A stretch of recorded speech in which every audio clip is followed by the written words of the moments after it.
Siria está aquí, a 8 horas de avión de España. Es la mitad de grande y su población se concentra aquí. ¿Por qué? Porque toda esta zona es un enorme desierto, pero un desierto muy importante. Tiene 1/3 de las reservas de petróleo del mundo y también de gas natural, según algunos el nuevo petróleo.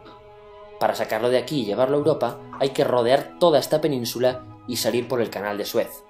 Como te puedes imaginar, aquí te cobran. Pero hay otra manera más fácil, la línea recta. El que controle estas tuberías las puede abrir y cerrar, como un grifo. Si no pagas, no hay petróleo, ni gas. Esta región es la polla.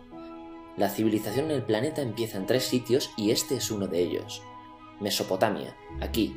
Sumer, que te sonará menos, pero es el puto inicio de todo. Aquí también. ¿Recuerdas la Torre de Babel de la Biblia? La hicieron estos tíos. Egipto, aquí. Siempre ha sido un punto de contacto entre Oriente y Occidente, dando a Asia salida al Mediterráneo. Quizá por eso aquí nacen las principales religiones monoteístas, el judaísmo, el cristianismo y el islam. El islam es el último que llega y de hecho acoge a las 2 anteriores. Adán, Noé, Moisés, Jesucristo son considerados profetas islámicos. Bueno, al grano. Como la zona es la hostia, todos han querido controlarla y siempre ha estado dentro de algún imperio. Persas, griegos, los romanos. El imperio romano termina partiéndose en 2, y finalmente solo sobrevive esto. Ahora es cuando la última religión monoteísta, el Islam, construye su propio imperio. ¿Te acuerdas de las cruzadas? Bueno, pues son los europeos cristianos intentando recuperar esta zona de la que estamos hablando. Los últimos en llegar son los turcos, que ojo, no vienen de Turquía, sino de a tomar por culo en Asia, junto con Gengis Khan. Lo conquistan todo y fundan el Imperio Otomano. El Imperio Otomano se queda ahí hasta la Primera Guerra Mundial, 600 años. Cuando acaba la Primera Guerra Mundial, aparecen pequeños países donde antes estaba el Imperio Otomano, y por primera vez vemos a Siria en un mapa. Hasta ahora la habíamos dibujado para no perdernos.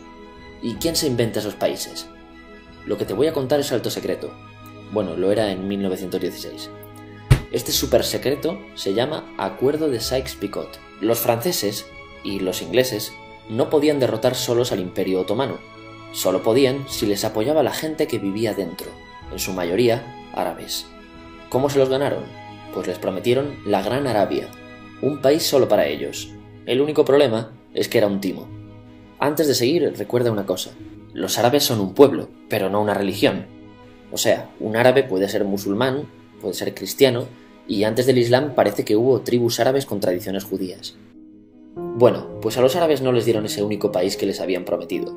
En su lugar, franceses y británicos crearon muchos países pequeños. Estos países, obviamente, no eran países de verdad, sino zonas bajo su control con gobernantes puestos por ellos. Durante este tiempo hacen lo que quieren con la zona. Recuerda que hay petróleo. Siria, aunque no tiene grandes reservas, tiene fácil salida al mar, y Francia, que es la que se ha quedado con Siria, se lo da a compañías extranjeras. Después de la Segunda Guerra Mundial, los europeos se van. En el caso de Siria, son echados a patadas. Pero antes de irse, crean otro estado, Israel. No es el momento de hablar de ello, pero es un estado muy polémico que sus vecinos no reconocen. La prueba es que nada más irse los británicos, todos estos estados lo atacan. La zona, a partir de ahora, va a ser una puta bomba de relojería. ¿Y mientras qué pasa en Siria? Bueno, pues no es muy estable. Tiene golpes de estado constantes. En esa época aparece en Siria una ideología que se hace con el control y se expande por el mundo árabe, el Ba'ath. Esta ideología mezcla el antiguo sueño de una sola nación árabe con ideas socialistas. Y algo muy importante, es laica, o sea que no es religiosa. Siria se llega a unir con Egipto, un país con el que no tiene frontera. Pero no es algo raro, muchos de estos países intentan hacerlo también. Como recordarás, a esta gente se le había prometido un solo país y las ganas las seguían teniendo.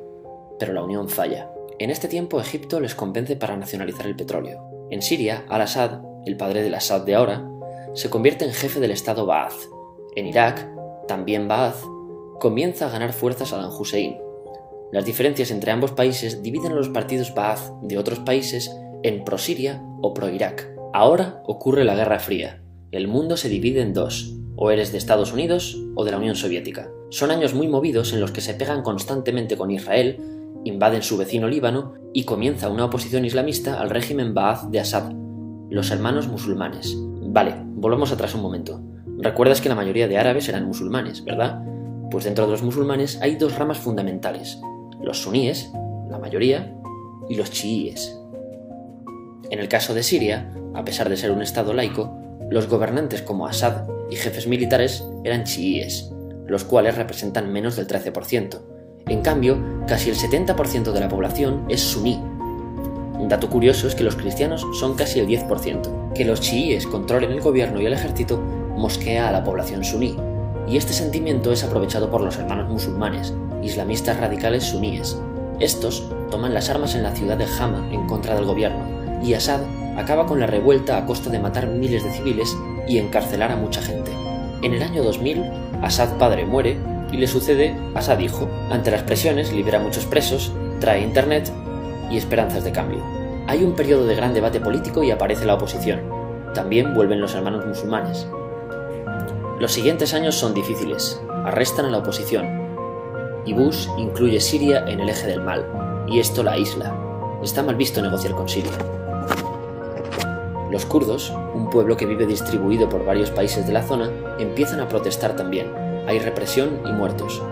En 2011, te sonará esto, ocurre la Primavera Árabe. ¿Qué es esto? Bueno, es una protesta que se va propagando por todos los países árabes pidiendo más democracia. Como ves, el mundo árabe, a pesar de estar dividido en países, tiene tendencias generales. Cuando llega a Siria, Assad hijo termina usando el ejército y en los enfrentamientos mueren unas 1000 personas. Los enfrentamientos irán escalando hasta que se conviertan en guerra civil. No hay un momento exacto de inicio. Lo importante es que hoy en día hay numerosas facciones en juego. Vamos a verlas. Pero primero piensa en que todo está dividido entre chiíes, la minoría, y suníes, la mayoría. Chiíes y además laicos, o sea no religiosos, son el gobierno de Al-Assad. Controla todo esto, que si recuerdas son básicamente las zonas chiíes del país.